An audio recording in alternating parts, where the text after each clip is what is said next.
Fala pessoal, aqui é John da NeoTraderBot e neste vídeo nós vamos ver um snippet de como calcular o preço médio executado de uma ordem. E por que é importante saber como fazer isto? Imagine que você está numa estratégia em que você monta a posição e faz realizações parciais. Poderia ser até um gradiente linear, por exemplo.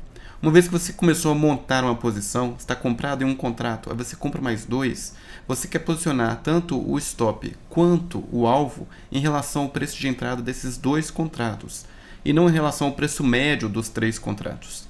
Então você precisa saber qual foi o preço executado da ordem desses dois contratos. E como fazer isto em NTSL? Você precisa desenvolver um código para poder fazer isso, porque não há função direta para se obter o preço de execução de uma ordem. Este tipo de conhecimento, assim como diversos outros, para poder elaborar pequenas tarefas de automatização de trading, eu ensino e apresento também como exercícios práticos para os alunos do curso de automatização de trading em NTSL da NeoTraderBot. Então nós temos dois cursos. Nós temos um curso completo, no qual nós vamos ver todos os aspectos de automatização, e nós temos um curso muito específico apenas de programação para o público que quer saber apenas como programar em NTSL. Então são valores diferentes o curso, mas o que vai agregar para você com certeza será muito acima da média que você encontra em qualquer curso disponível aí no mercado. Então eu recomendo você investir na sua capacitação, porque quanto mais você souber e mais autonomia você tiver, melhor. A automatização de trading, ela está aí para quê? Para você evitar cometer os mesmos erros que você comete operando manualmente. Então, para operar baseado em estatísticas, em dados, em resultados e vantagens estatísticas que você conseguiu aferir lá no seu backtesting. Nas suas ideias, nos seus conceitos, você validou e você tem uma estratégia ali que, se for seguida à risca, poderá trazer algum lucro para você. Você automatiza aquilo e pronto, deixa rodando e esquece. É para isso que serve. E para você conseguir este fim, este objetivo, você precisa saber programar. Se toda vez que você quiser escrever um código, você não souber fazer determinada tarefa e tiver que procurar alguém que já fez o código, você está criando uma certa dependência e confiando de que aquele código está certo, vai montar ali um Frankenstein no seu código e não vai conseguir fazer. Em pouco tempo você desanimou e acabou. Cada um escolhe o seu caminho, mas a minha sugestão é que você invista um pouco de recurso e tempo em aprender NTSL corretamente, para depois você começar a automatizar suas estratégias. Chega de papo, chega de jabá, vamos lá então para o nosso snippet. Eu estou aqui no site da NeoTraderBot, eu vou acessar essa parte aqui referente a NTSL. Nós temos outras áreas aqui referentes a EvoCode e NinjaScript, que nós estamos trabalhando também, mas nós vamos agora falar sobre NTSL. Vamos aqui em códigos fontes, vamos aqui na área de administração de trade, como obter o preço médio executado durante montagem e realização parcial.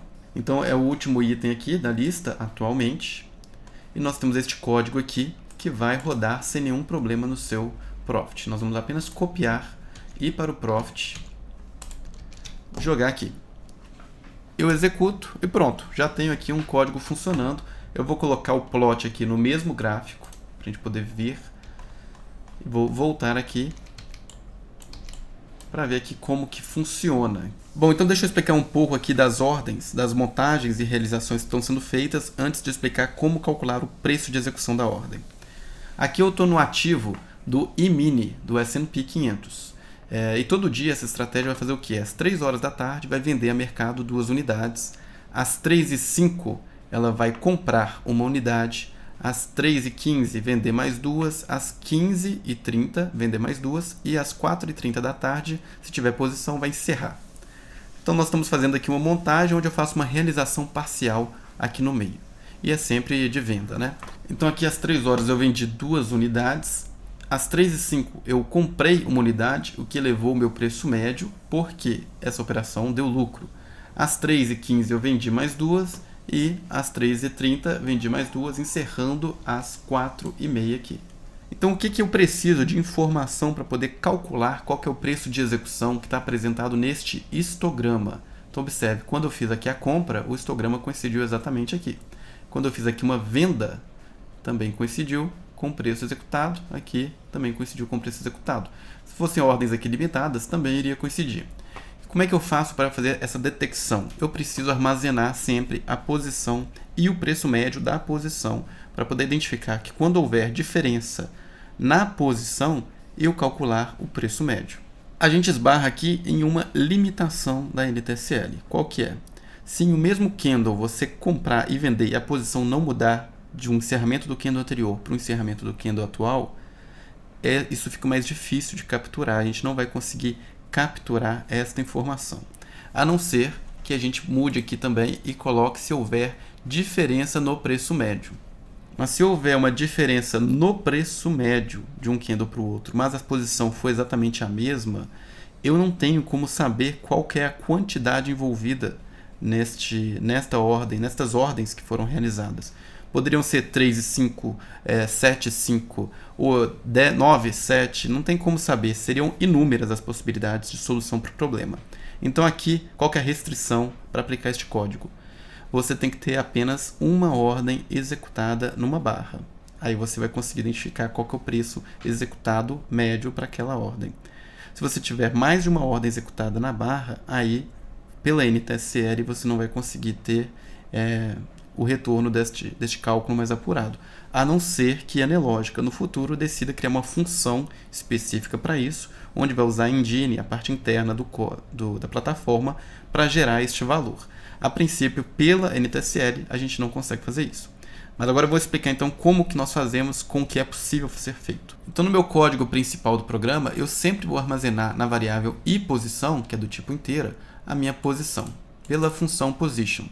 E na variável fPreço-médio, o retorno da função price, que retorna o preço médio da posição.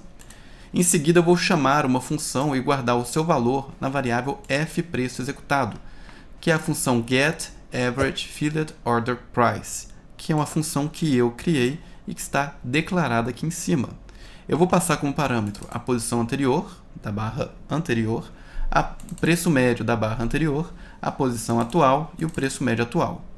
Então, com estas informações, eu consigo calcular qual que foi o preço executado das ordens na barra. E como que eu faço isso? Vamos lá. Então, aqui na função que nós criamos, eu vou verificar se a posição é diferente de 0, a atual, e se a posição anterior também era diferente de 0. Porque se a atual é 0 e a anterior é 0, não fiz nada. Então, eu posso o quê ter feito? Posso ter comprado e vendido, ou vendido e comprado na mesma barra. Então, também não vai fazer diferença nenhuma eu utilizar esta função.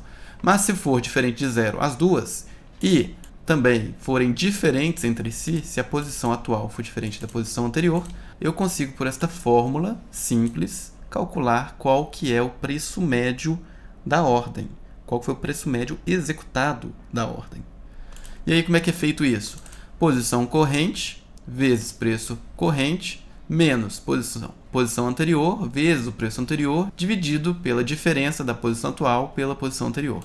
Então isso daí é uma conta simples, você pegar o caderno ali, o lápis e começar a calcular quando você compra um contrato já estando posicionado, como que o preço se varia, ou quando você está posicionado na compra e vende um contrato, como que o preço iria variar, você vai chegar nesta fórmula aqui, uma fórmula simples, matemática. O que nós fizemos aqui foi colocar em uma função este cálculo para que você possa utilizar no seu código. Então, se estiver fazendo, por exemplo, um gradiente linear, no qual você quer colocar sempre o alvo e o stop em relação à última ordem que você executou, você consegue utilizando isto daqui. Você consegue utilizar esta função que criamos na sua estratégia. Então, eu espero que este snippet ajude vocês a construírem as suas próprias estratégias e reforço mais uma vez que se você tem interesse em aprender realmente NTSL e se aprofundar no assunto, o curso da NeoTraderBot está à disposição e eu também estou aí à disposição para tirar qualquer dúvida. Então eu vou deixar o link na descrição desse vídeo para você ver as informações do curso da NeoTraderBot. É um curso com mais de 70 horas de aula, mais de 70 exercícios práticos para serem resolvidos. É um curso realmente bem completo. Nos vemos no próximo vídeo e até!